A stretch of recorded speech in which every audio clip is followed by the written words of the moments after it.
اعوذ باللہ من الشیطان الرجیم بسم اللہ الرحمن الرحیم۔ Welcome to my YouTube channel وظائف صبا۔ آج کی جو ویڈیو کا ٹاپک ہے وہ استخارہ کو لے کر ہے۔ استخارہ کا آسان طریقہ آپ کو بتا رہے ہیں، آپ خود بھی استخارہ کر سکتے ہیں۔ استخارہ بہت مشکل نہیں ہوتا، جہاں دل چلتا ہے وہاں قدم چلتا ہے۔ آپ استخارہ کو سمجھنے کی کوشش کریں، اللہ تعالیٰ سے ہر کام میں بلکہ مشورہ کیا کریں، اور مشورہ جو اللہ سے کریں گے یقیناً اس کام میں آپ کے لیے خیر اور بہتری ہوگی۔ آپ سیکھ لیں گے استخارہ کرنا تو آپ اپنے گھر والوں کو، اپنے قریبی لوگوں کو بھی استخارہ کرنا سکھا سکتے ہیں، اور آپ اپنے ہر کام میں استخارہ کر کے اس میں فلاح پا سکتے ہیں۔ استخارہ کیسے ہیں، ٹھیک ہے، کیسے کیا جاتا ہے، ایک یہ کوشچن ہے۔ آج ہم آپ کو بتائیں گے کہ استخارہ کیسے کیا جاتا ہے۔ ایک یہ بھی سوال ہے کہ کیا استخارہ کے دوران یا استخارے کے بعد خواب کا آنا کیا ضروری ہے؟ کیا لازمی خواب آنا چاہیے؟ یہ بھی آج ہم آپ کو بتائیں گے۔ استخارے میں ہاں یا نہیں کے کون کون سے اشارے ملتے ہیں، یہ بھی آج آپ کو بتائیں گے۔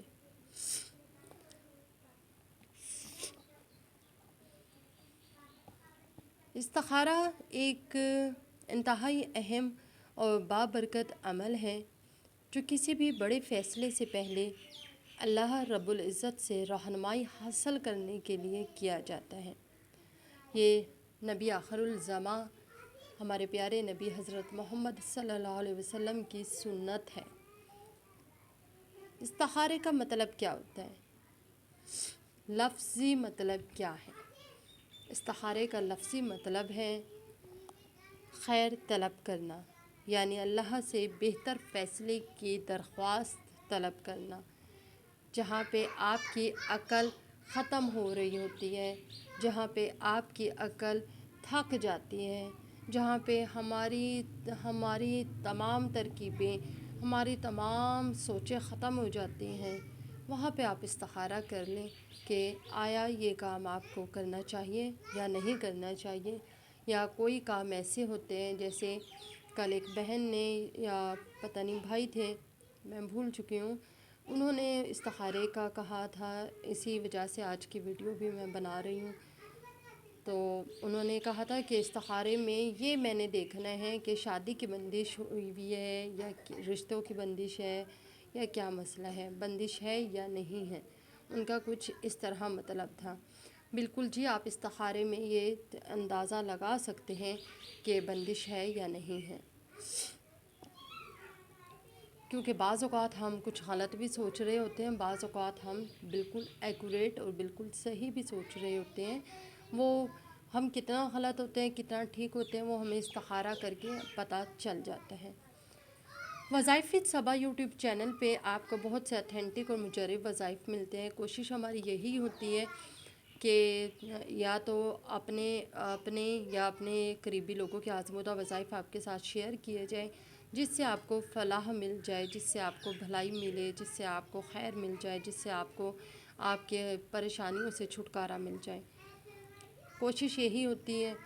اس کے علاوہ کچھ بڑے اسکالرز بھی ہوتے ہیں، ان کے سے مرعوب ہو کر، ان سے متاثر ہو کر، ان کے بتائے ہوئے جو وظائف ہیں وہ بھی میں تو شیئر آپ لوگوں کے ساتھ کرتی ہوں، کیونکہ ان کے نام جی بہت بڑے بڑے ہوتے ہیں۔ دل کرتا ہے کہ اتنی اچھی اچھی باتیں، اتنے اچھے اچھے وظائف ہیں، جب میں نے خود آزماتی ہوں اور میرا کام ہو گیا ہے تو دل کرتا ہے آپ لوگوں کے ساتھ بھی شیئر کیا جائے، اور اللہ کرے جیسے میرا کام ہوا ہے ایسے آپ لوگوں کا بھی ہو جائے۔ بہرحال جی، آج کی ویڈیو تو استخارے کے اوپر ہے، آپ کا ٹائم ویسٹ نہیں کریں گے ہم۔ استخارے کا لفظی مطلب خیر طلب کرنا ہوتا ہے، یعنی اللہ سے ہم بھلائی مانگ رہے ہیں۔ اور اس کا طریقہ کار کیا ہوتا ہے؟ طریقہ کار سمجھ لیجئے، ذرا دھیان سے اور غور سے سمجھیے گا۔ 2 رکعت نماز استخارہ آپ نے نیت کرنی ہے۔ وضو کر لیا، 2 رکعت نماز استخارہ کر لی، ٹھیک ہے۔ پہلی رکعت میں آپ نے سورۃ فاتحہ پڑھنی ہے، اور سورۃ فاتحہ جب آپ مکمل کر لیں گے تو اس کے بعد سورۃ کافرون پڑھنی ہے، قل یا ایھا الکافرون، ٹھیک ہے؟ پھر آپ نے ایک بار یہ پڑھنی ہے۔ دوسری رکعت میں سورۃ فاتحہ پڑھنی ہے اور سورۃ اخلاص پڑھنی ہے۔ اچھا، یہ جب آپ اس طرح کر کے، یہ ٹوٹل 2 رکعت کی نماز ہے، 2 رکعت کی نماز آپ نے پڑھنی ہے۔ جب آپ یہ نماز پڑھ چکے ہوں گے تو اور سلام پھیر لیں گے، باقی کی تشہد میں کیا پڑھنا ہے، سجدے میں، اور تمام کے تمام نماز باقی کی ایسی ہی ہے۔ یہاں پہ آپ نے بس کافرون ایڈ کرنی ہے اور یہاں پہ سورۃ اخلاص ایڈ کرنی ہے، اور جب آپ 2 رکعت اس کو کمپلیٹ کر چکے ہوں گے، 2 رکعتوں کو مکمل کر چکے ہوں گے، تو پھر دعائے استخارہ ملتی ہے۔ میں آپ کو تھوڑی دیر پہلے ایک لائیو کروں گی، ٹھیک ہے، استخارہ کی ویڈیو کے اوپر۔ اب یہ تو میں ریکارڈڈ ویڈیو بنا رہی ہوں، اب ریکارڈڈ ویڈیو بنانے کے بعد لائیو ویڈیو بناؤں گی، تو اس میں دعائے استخارہ میں دکھاؤں گی آپ لوگوں کو، اور وہ دعائے استخارہ آپ پڑھیں۔ ویسے آپ گوگل پہ، کروم پہ دعائے استخارہ لکھیں گے DUA، اور آگے استخارہ ISTKHARA، استخارہ اسپیلنگ یہی ہوں۔ پھر آپ کے پاس ایک دعا نکلے گی، دعائے استخارہ، وہ آپ نے پڑھنی ہے۔ جب ھذا الامر پہنچیں گے تو وہاں پہ آپ نے اپنے کام کا دل میں ذکر کرنا ہے کہ میں، یا اللہ پاک، میں اپنے فلاں مسئلے کے لیے یہ دعائے استخارہ پڑھ رہا ہوں یا پڑھ رہی ہوں۔ اس کے بعد ھذا الامر کے بعد آپ نے دعا استخارہ اس کے بعد بھی چل رہی ہے، ٹھیک ہے؟ درمیان میں ھذا الامر آ رہا ہے، کہاں پہ آ رہا ہے، کہاں پہ نہیں آ رہا، وہ سارا میں آپ کو ابھی تھوڑی دیر بعد لائیو پہ سمجھاتی ہوں۔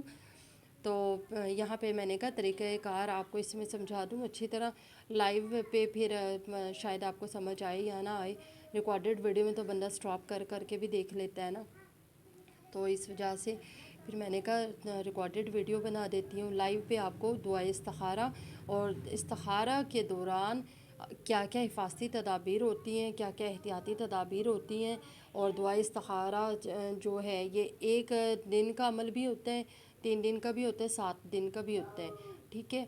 تو یہ آپ کے اوپر ڈیپینڈ کرتا ہے آپ کتنے دن تک آپ کو کوئی نہ کوئی اشارہ ملتا ہے۔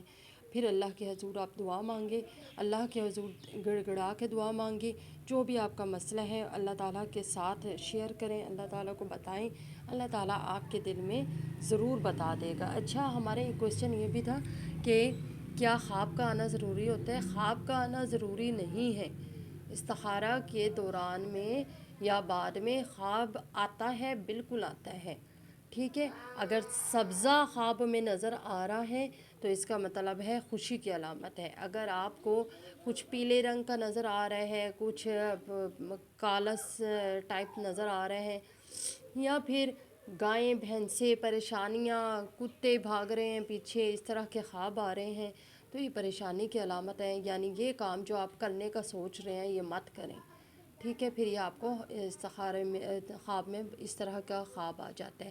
لیکن یہ ضروری نہیں ہے کہ خواب ہی آئے، بعض اوقات خواب نہیں آتا ہمیں، بعض اوقات کیا ہوتا ہے کہ استخارہ کرنے کے دوران یا استخارہ کرنے کے بعد ہمارے دل میں قدرتی طور پہ، پہلے میں یہ سوچ رہی تھی میں ویڈیو بناؤں، استخارہ میں نے کیا، اس کے بعد میں سوچ رہی ہوں نہیں، میرا تو دل ہی ہٹ گیا ہے استخارے ویڈیو بنانے سے۔ ایک ایگزامپل آپ کو دے رہی ہوں، یعنی جب آپ کے دل میں اچانک سے تبدیلی آ جائے ہاں یا نا کو لے کر، تو وہ بھی ایک اشارہ ہوتا ہے کہ دل کا جھکاؤ جس طرف ہے اپنے آپ کو اسی طرف آپ ڈال لیں۔ استخارہ کرنے کے بعد یا استخارہ کرنے کے دوران آپ کے دل کا جھکاؤ جس طرف گیا ہے یہ بھی ایک اشارہ ہے۔ خواب کے چکر میں نہ بیٹھے رہیں، خواب بھی ہے اشارہ، لیکن خواب ہر ایک کو نہیں آتا، ضروری بھی نہیں ہے، آ بھی جاتا ہے خواب، لیکن ایک استخارے میں ایک اشارہ دل کے جھکاؤ کے ساتھ بھی ملتا ہے کہ دل کا جھکاؤ آپ کا جس طرف ہوگا اسی طرف حالات کی بہتری ہے۔ خود استخارہ کریں یا پھر کسی نیک بندے سے استخارہ کرا لیں، اور اگر آپ خود استخارہ کر رہے ہیں تو کوشش کریں کہ 5 وقت کم از کم 5 وقت کے نماز کا عادی ہو وہ شخص جو استخارہ کرے، اور اگر آپ عادی نہیں ہیں تو کچھ دن تک 5 وقت کی نماز مسلسل پڑھیں، کافی دن تک ہفتہ 10 دن پڑھیں اور اس کے بعد استخارہ کریے گا. انشاءاللہ تعالیٰ استخارہ میں آپ کو اچھی خبر ملے گی. انشاءاللہ تعالیٰ آپ کے رشتے ہو جانے کی. جنہوں نے کل بہن نے یا بھائی نے مجھے شادی کی بندش کے چیک کرنے کے لیے استخارے کا کہا تھا، تو انشاءاللہ تعالیٰ آپ کو اچھی خبر ملے گی. آپ کی شادیاں رشتے طے ہو جائیں گے اچھے اور نیک لوگوں کے ساتھ. دعاؤں میں یاد رکھیے گا. ہمارے یوٹیوب چینل وظائف صبا کو سبسکرائب کر لیں، ویڈیو کو لائک اور شیئر کر دیں. اللہ حافظ.